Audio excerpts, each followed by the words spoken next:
Coming up on Mountain News this morning, President Trump vows to protect prayer in public schools. And one Kentucky state senator is preparing to step away from office. Dedicated to Eastern and Southern Kentucky, this is WYMT Mountain News this morning.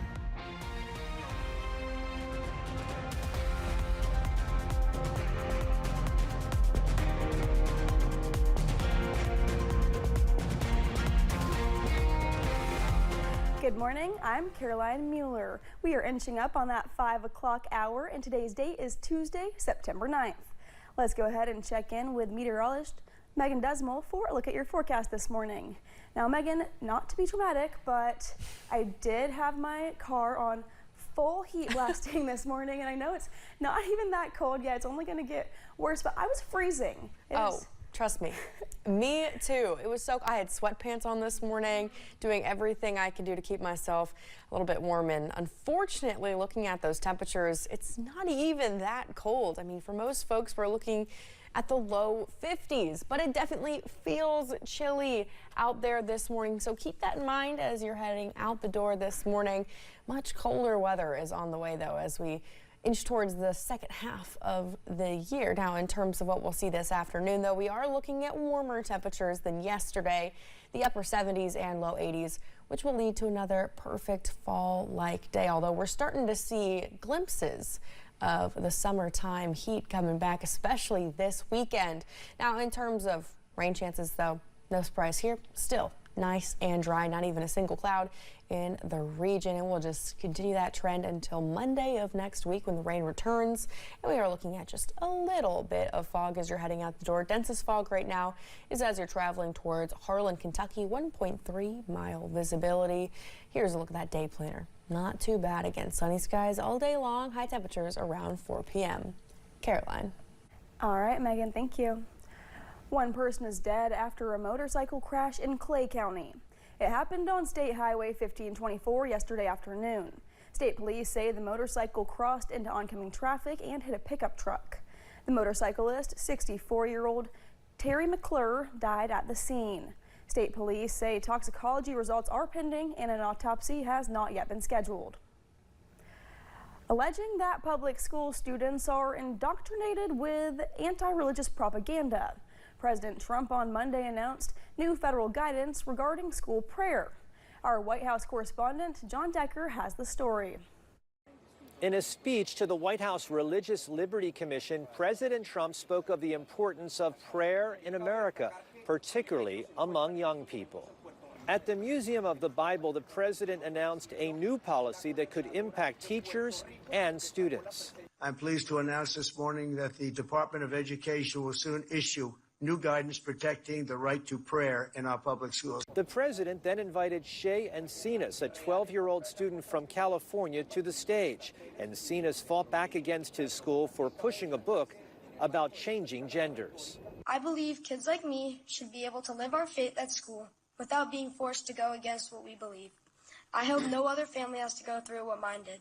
The commission's mission is to safeguard Americans' ability to practice their religion freely. Monday's federal guidelines as it relates to prayer in public schools could face legal challenges as potential violations of the First Amendment. At the White House, I'm John Decker. The Trump administration has launched new immigration crackdown operations in the Democrat-run states of Illinois and Massachusetts. Protests are underway in Chicago, where the Trump administration ratcheted up immigration enforcement in a plan it calls Operation Midway Blitz.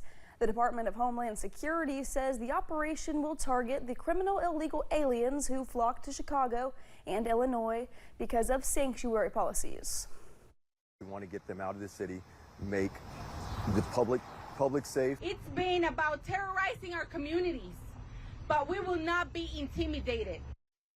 Meanwhile, Illinois Governor J.B. Pritzker rallied against the Trump administration's stepped-up immigration operation in his state, posting on social media, quote, "Once again, this isn't about fighting crime. Instead of taking steps to work with us on public safety, the Trump administration's focus is on scaring Illinoisans." Governor Andy Beshear making an appearance on CNN this week for a sit-down with anchor John Berman.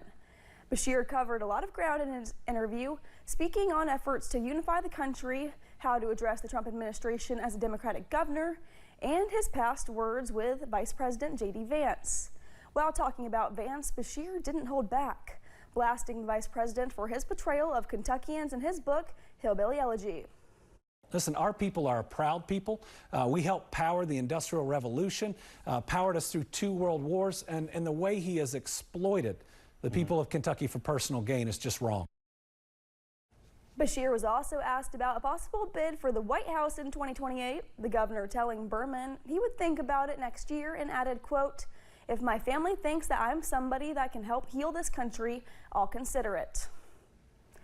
Kentucky State Senator Jimmy Higdon is preparing to step away from public office.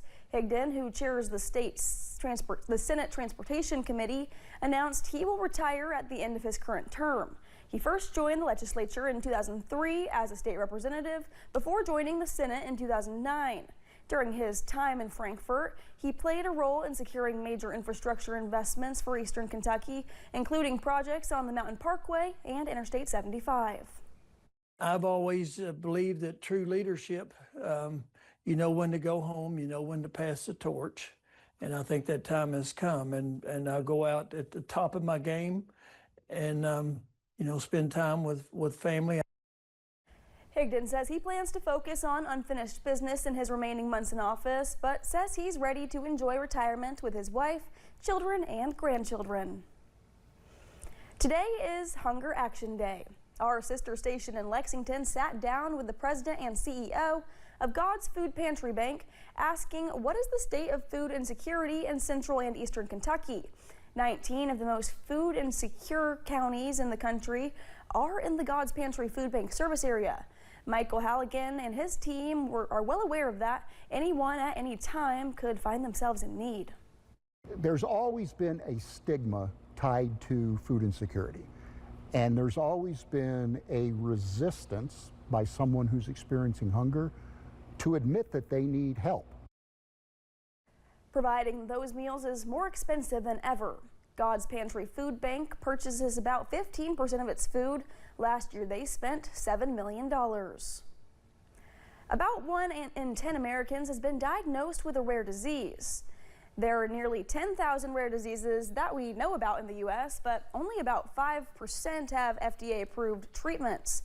Drug repurposing is one way to find new cures by using drugs that are approved for something else. For example, Viagra was initially created to treat a type of chest pain.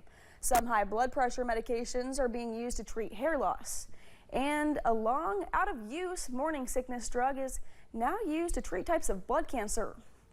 The nonprofit Every Cure is using artificial intelligence to look for even more opportunities. President and co-founder Dr. David Feigenbaum says when he was diagnosed with one of these untreatable diseases more than a decade ago, while in med school, he took matters into his own hands, even as he faced almost certain death. I said goodbye to my family and my friends, but then I turned into action. I started trying to find a solution for my disease. I ran experiments on my own blood samples. I discovered a drug that had been around for decades for another disease, could maybe save my life. Feigenbaum suffered from a disease called Castleman. Since curing his disease, his team at the University of Pennsylvania has repurposed 13 more drugs for diseases they weren't intended for. His story is in early production to be turned into a movie. Thanks for getting your day started with us here on Mountain News this morning. Meet a young figure skater who is not letting a disability prevent her from becoming one of the best in the world. We'll have those details next. And temperatures are gradually warming up, giving us another look at summer this weekend.